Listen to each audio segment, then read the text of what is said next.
quanto o nosso corpo fala com a gente e a gente não escuta, a gente passa por cima dele, né? Eu tava vendo um episódio da Heloísa Perissé num podcast, um trecho e tal, e ela falando que depois que ela curou, né? Acho que ela tava com câncer, a mulher perguntou pra ela o que ela mais aprendeu com isso. Ela falou, ouvir meu corpo. Porque se isso. eu não tô disposta, eu vou falar, não, eu vou assim mesmo. Não, eu não vou. Tudo pode esperar. A minha saúde não pode esperar. É isso. Então ela fala que ela não passa mais por cima do corpo dela. Porque ele tá falando com a gente. Então escuta o que ele tem a dizer. Então você tá com palpitação, você tá com ansiedade, respira, né? Você não tá disposta. Tem coisa que você vai ter que fazer. Infelizmente, é a realidade. A gente vai ter que fazer. Mas depois dá uma descansada. Compensa isso pro seu corpo. Porque senão realmente a gente vai ficar doente cada vez mais cedo.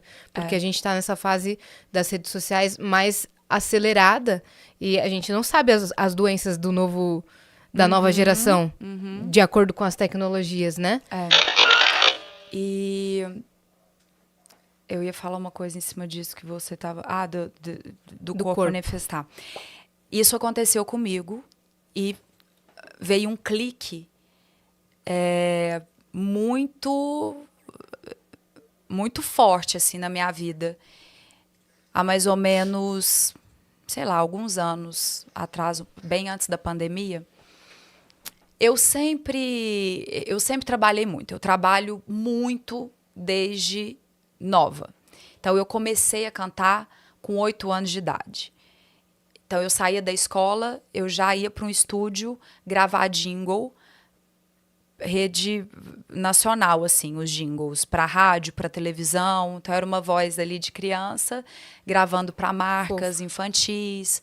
Então, eu sempre estive acostumada com o trabalho. Com 10 anos de idade, eu comecei a fazer show em festa infantil. Então, a responsabilidade que eu sempre tive, ela aconteceu desde muito cedo, desde muito nova. Então, eu tenho... assim, eu sou muito responsável, principalmente quanto ao meu trabalho. Se eu marco um compromisso e eu não vou, você pode saber que alguma coisa muito séria aconteceu. Porque não existe isso na minha cabeça. Então, eu posso estar do jeito que for, que eu vou honrar, respirar fundo e vou honrar aquele meu compromisso. E há alguns anos, eu estava num processo muito acelerado de trabalho, mais do que o normal, e eu me vi muito estressada durante um tempo, num período ali de trabalho, e eu estava muito estressada, eu não estava feliz, eu estava em ascensão, as pessoas vendo aquilo tudo acontecer, eu ganhando dinheiro, eu trabalhando muito, fazendo muitas campanhas na televisão, no horário nobre, e nossa, a vida da Mariana, e de repente eu tive... O meu corpo entrou em colapso mesmo, não sei nem se seria essa palavra, mas eu tive um choque, assim, num nível de estresse tão alto, que eu tinha um show para fazer no dia seguinte, e eu sentei na cama e eu paralisei. E no que eu sentei, eu fui paralisando, eu estava só com a minha funcionária em casa, e eu fui deitando e eu não conseguia falar. Eu não conseguia falar.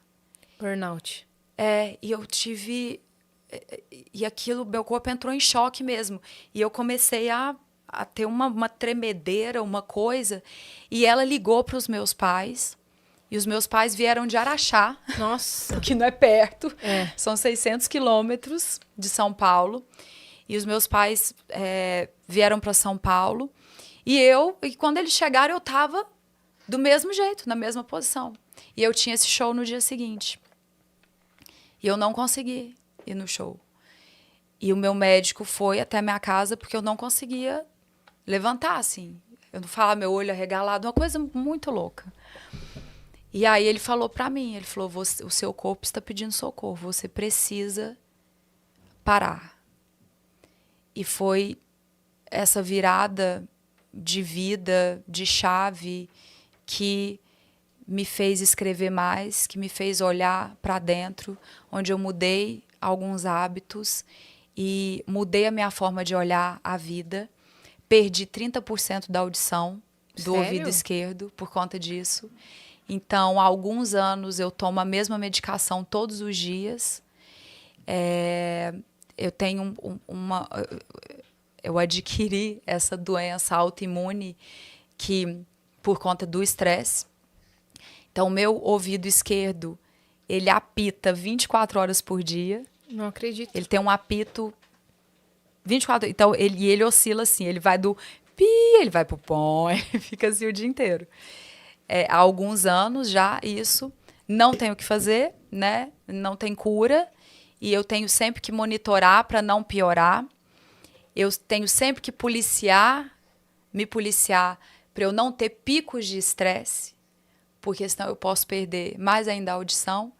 E se você parar para pensar, eu vivo da minha, todos nós, mas assim, eu preciso da minha audição para, na hora de colocar o fone, eu entender as notas que vêm do piano, como é que eu entro na música.